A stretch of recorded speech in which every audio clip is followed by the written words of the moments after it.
when you and I did the Nikon shoot, my experience with Outex was awesome, but it was limited. And through that, you and I have kept in touch, and I have followed the social media and have become more and more interested in what it's about, how it came about, you as a developer of it. So I have some questions for you. And starting at the beginning, I want to know how Outex came about, where it originated, where that little inception was, and why. Why did you create this? Those are great questions, and I'm glad you feel that way. The concept really came out of our own necessity. We, and I say we, my cousin and I founded the company. He's a mechanical engineer, and I have more of a marketing and commercial background. But we both grew up outdoors. We loved being outside. I was a swimmer. I grew up surfing, swimming, skiing, water skiing. And he was a hiker and always camping. And we loved photography. And we wanted a solution that we felt was the best of both worlds. On one end of the spectrum, we felt like there were hard case housings that were very good at a single specific use, but not very modular, not very flexible, pun intended, in our ability to use it in different environments. And on the other end of the spectrum, there were inexpensive bags, as I call them, that didn't give you professional results. So the Outex is really an underwater housing system that can be used in any environment. The idea is that it's like a dry wetsuit for your camera. It's soft and malleable, but it's very rugged and resistant. And so it maintains tactile feel and feedback for all of your controls, so you can control all aspects of your lenses and all buttons and functions of your camera. Right. It uses glass ports, not acrylic.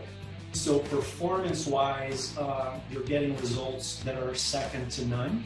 And we also have a bunch of modular accessories, so it grows with you as your needs arise.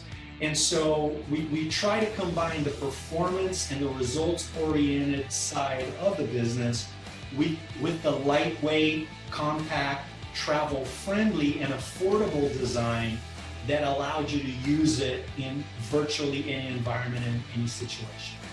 Well, you touch on some key elements there that make it so unique, because a lot of the work that I do for National Geographic, for Travel Channel, all the shows that I've done, there is usually a component where we're underwater. There's usually a component where we are in elements. And in my underwater experience, we have cinematographers with the huge underwater rigs, with the lights, with all of that, and they're fantastic.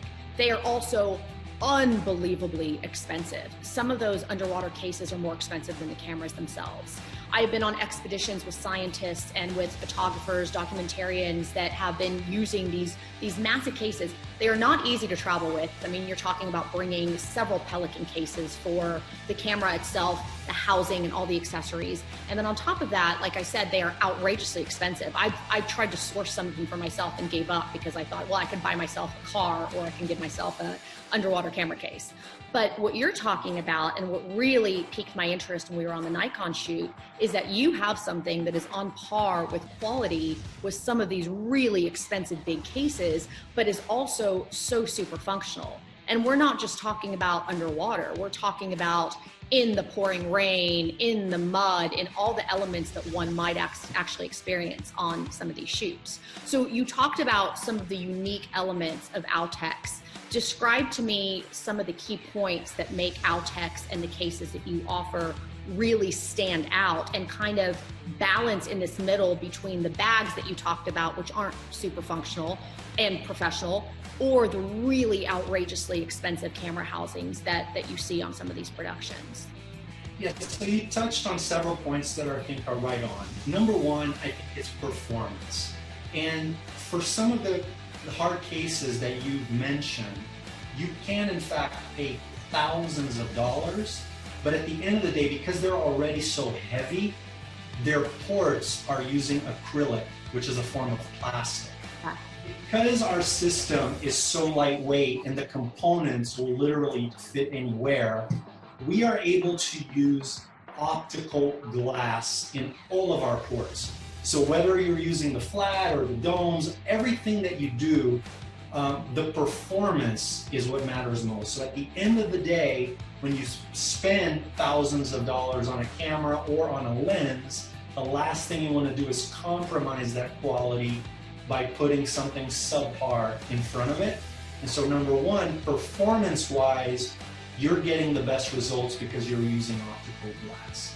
The second component that I think is super important is the ability, again, to use different cameras and different lenses. Because you can get great results from a GoPro or even your cell phone nowadays, but nothing is going to give you the versatility and the capability that different cameras and different lenses working together can give you.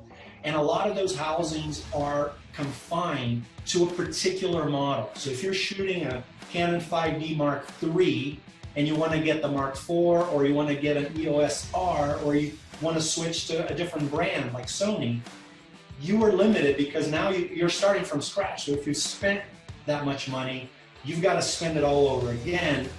And what we've done is we've come up with a modularity that allows you to use different kinds of covers and different kinds of optics, as I was alluding to, whether it's a flat port or a dome port, and they're all interchangeable. So you can mix and match like Legos and conform to whatever you have. So that modularity is another power of the Outex system, in that as your needs grow and as you evolve, you can change it and fit it to whatever need you have. So that's kind of the second component. So the performance, the modularity, and then the lightweight, the ability to, like you alluded to earlier, be in different circumstances, be able to use it for whatever your creativity requires, so that if you're diving one day but sand dune bugging another, you can use the same housing and get similar results and not add bulk and weight to your gear. And there are different sizes and different components of the Outex gear? Yeah, we try to keep it simple. So there are basically 3 sizes fit all. We have an entry kit that is really designed for the beginner. The difference in the entry kit is that it does not have a rear glass port. So you're basically relying, it's still optical glass in the front, so your photography is still going to be great, but you're basically relying on the camera to do all the work for you, the focusing, so you're basically shooting on auto. You can still do some composition, you can Someone like me. Yeah, you can see the work in the back of the camera, but it's not like having glass, right? So that's the entry. And then we have the Pro Kit. The Pro Kit comes in 2 sizes. We have regular and we have large. So regular fits 80% of the cameras and lenses in the market, and the large is designed for large body cameras, like in the Canon 1D X series, Nikon D3, D4, D5. And in fact, we have a lot of customers that use our large housing for medium format cameras, Hasselblads, Phase 1s, especially since a lot of those cameras aren't weather sealed. And so when they are going into an environment like you're describing, in a commercial shoot where there's a lot of dust, a lot of sand, they'll use our large housings to accommodate them. So it's not just for underwater, we're talking dust, sand, rain, volcanic ash, whatever nature can throw at you, Outex can handle. Now, when we do talk about diving though, for someone like me who free dives, who scuba dives, I love creating content underwater. How deep can I take an Outex housing? So Outex is designed to go 10 meters or about 35 feet. And one of the cool things about it is that it also adds float. So you can control how much air you trap inside. And when you let go of it, we do have straps that have like a wrist strap, a neck strap. So no matter what you're using it for, but when you do go underwater and when you let go, it will float as opposed to sinking. That is a really nice feature said from someone who has lost cameras underwater. So let's talk about what kind of add-ons can you use with the Outex system? What about, photographers, you see them with tripods, you see them with lights, you see them with all these additions that make photography easier and better. Can all of that be used with Outex as well? In short, yes. We've tried to keep it simple, and as I said, it's kind of like a Lego system that you can build based on your needs. And so, for example, the regular, Pro Large and regular, they come with everything you need. They include the optics, the straps, and everything to start, and that serves as a foundation. But then we also have things like tripod-capable openings. Great. And we make a tripod adapter that extends the tripod mount to the outside of the camera, in essence exposing your camera's tripod mount to the outside world.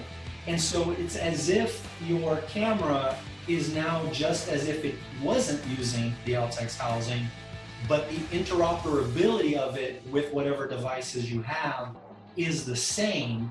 And so by keeping it simple, we optimize how compatible it is with the rest of the industry standard equipment that you may have, so that you can already use it with all the other tripod mounts you have, brackets, accessories, whether it's mounted to your own body or to tripod stands. And then we also have other things like tethering. So another one of our patents is a cable adapter that works through the same opening. That's, again, part of the beauty is that the opening on the cameras are modular themselves.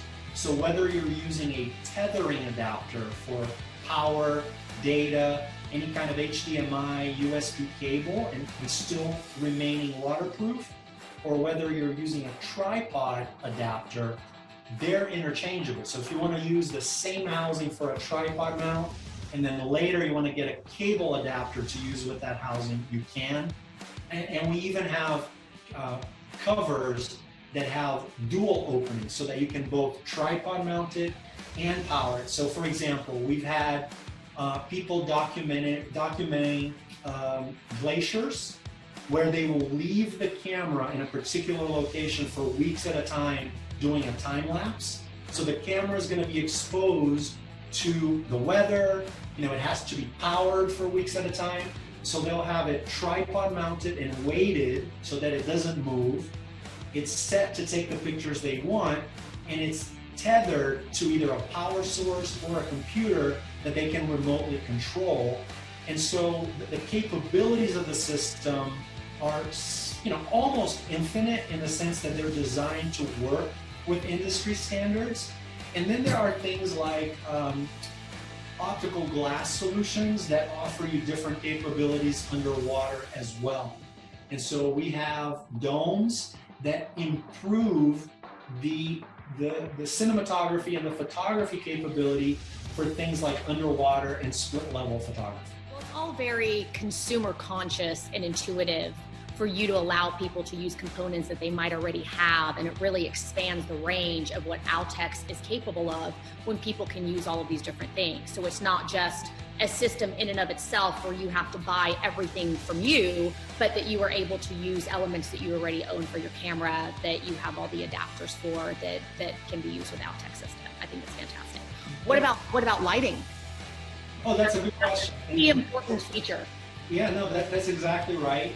So we do have lighting support as well. So we have housings that can accommodate both hot shoe mounted lighting and also remote lighting. So you can tether, because water prevents some wireless technologies. So for example, transmitters, repeaters, IR, all of that works with Outex, but when you submerge them, the water may slow them down or cause them not to act in the same way that they function above water.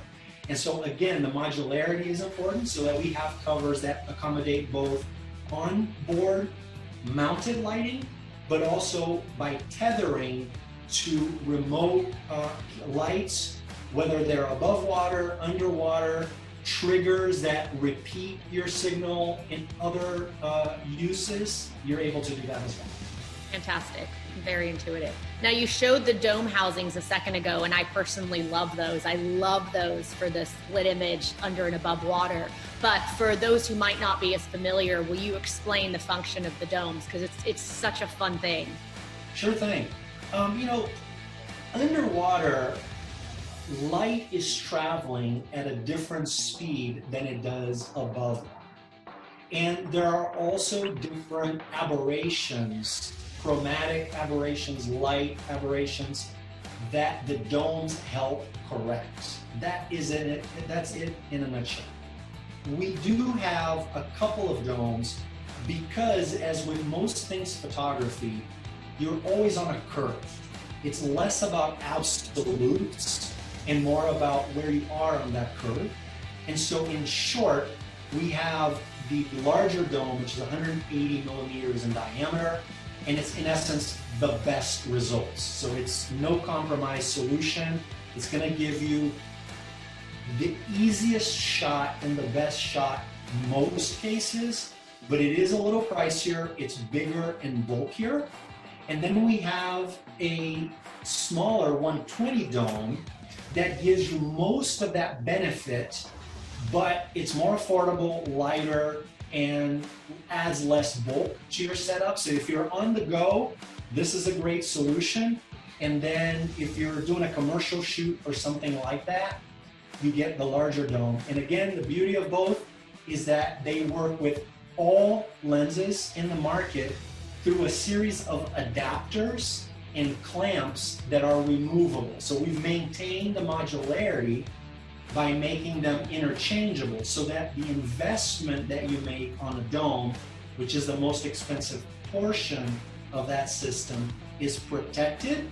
And even in the future, when new lenses are launched, we can launch a supporting bracket or an adapter by simply measuring those lenses, working with those manufacturers, and then introducing that to the dome as a third component that you can purchase whenever you want. So we're trying to protect your investment and maintain that modularity. Great. And you have the versatility and the creativity there with that dome as well. I really always enjoy those. And as far as the entire Outex system, one of the things that impressed me so much in Catalina was what you've hit on repeatedly is the versatility of this. So I'm curious to know, who is using Outex? Tell me about some of the photographers out there, the videographers, cinematographers who are using it for content creation, and what are they capturing on Outex? And that's one of the things that I love. I'm always curious and I always want to learn and expand my capabilities. And so, as I said, we wanted to develop something that we could use for multiple purposes. So we've got surfers that are using the system, kayakers, paddle boarders, snorkeling, skiing. But what we discovered is that there are all these unintended uses that we've over time found out. And so we've got, people going in the mud. So Burning Man, there's all kinds of events on the East Coast that are in the mud, or, truck mudding. I don't even know half of the events, but things like Holi Festival in India. Yeah, the colors. Oh, I love that. There are, food fight events in Europe that we've since seen our product use in, where they're like throwing wine or fruit at each other, tomatoes. And so there are a lot of different uses, both professional and non-professional. And that's kind of what's fun as well, is that the affordability of the product has broadened the use and has brought cameras into environments that they may not have been used before. And it keeps it fun, and it sort of removes the creativity limits and just allows photographers to do their thing. I hope you keep a record and keep some of these images of some of the wildest and craziest uses of Outex. That would be really fun. What are some of the wildest things that you know of people have used Outex for? Well, our social media is a great place for you to go check out, because you'll see a lot of examples And what we find is that a lot of people purchase the gear thinking, oh, I'm going to use it for this. And they end up discovering that they could use it in so many more situations. Some of the craziest examples that come to mind, one is that I was at a photo trade event once, and I think I was walking around either with an Outex hat or something, or I may have had a system in my hand, and I had an FBI inspector whip out his badge, kind of grab me by the arm and say, "You're with Outex, I want to talk to you." And I was like, "Oh, okay." And I found out that the FBI uses Outex for crime scene investigations. And so he told me that in essence, when you go into a crime scene, the people in the scene will often have gloves, masks, goggles. They'll have full body protective gear, not to introduce contaminants into a scene. Right. And the camera, turns out, is a large conduit to contagion, because lots of flat surfaces, metal surfaces, glass surfaces, and there are contaminants that can be introduced into a scene. And the crazy thing about that story is that it has become very relevant in the COVID-19 day and age, because cell phones, all electronics can be conduits to contagion. And a camera has lots of surfaces. You're handling it. You're putting it right up against your face.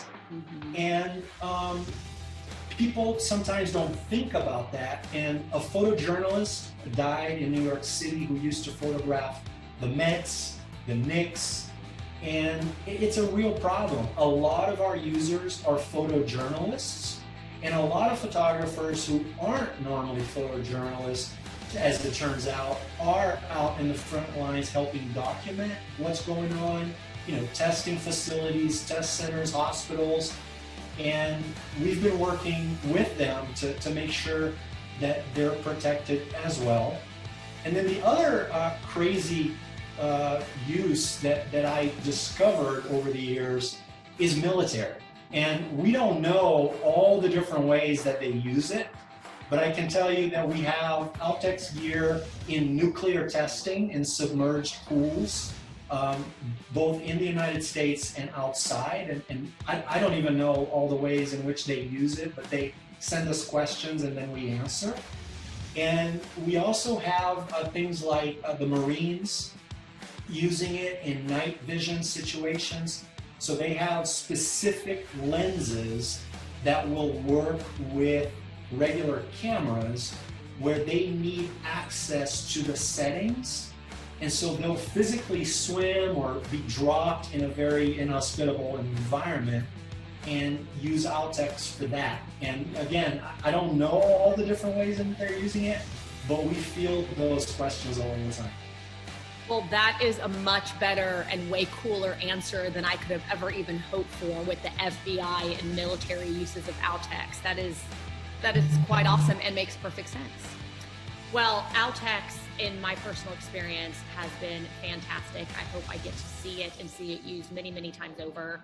Tell people where they can go to find Outex, to learn more about it, to purchase it, your social media, all of it. Great. Everything you need to know is at outex.com, Outex.com. We have there links to our social media, so we encourage people to like, follow, subscribe. We have a YouTube channel, an Instagram account with Real Outex, and we're on Facebook. So we're on most forms of social media. And the website, we ship worldwide, and because we're such a modular system, it's a great resource because you can learn about the products. There are images and links to videos. You can link to social media so that you can see other people using it, and you can see reviews. So pretty much everything you need is at outex.com, and also links to our team. So you can call us, you can email us if you have questions, and we'd be happy to answer. Perfect. So outex.com is the place to go to learn more about the products, to get all kinds of useful tips, and also to purchase products there as well. That's right. We ship worldwide. We're based in Los Angeles. We have a representation in Europe as well. All of our products are made in the Americas, so we don't, manufacture outside. We control everything from our intellectual property to all of our manufacturing, the tooling. And so we stay close to the engineering, we stay close to our distribution, and we feel that way we stay close to our audience, and we can continue to innovate and hopefully continue to offer good products.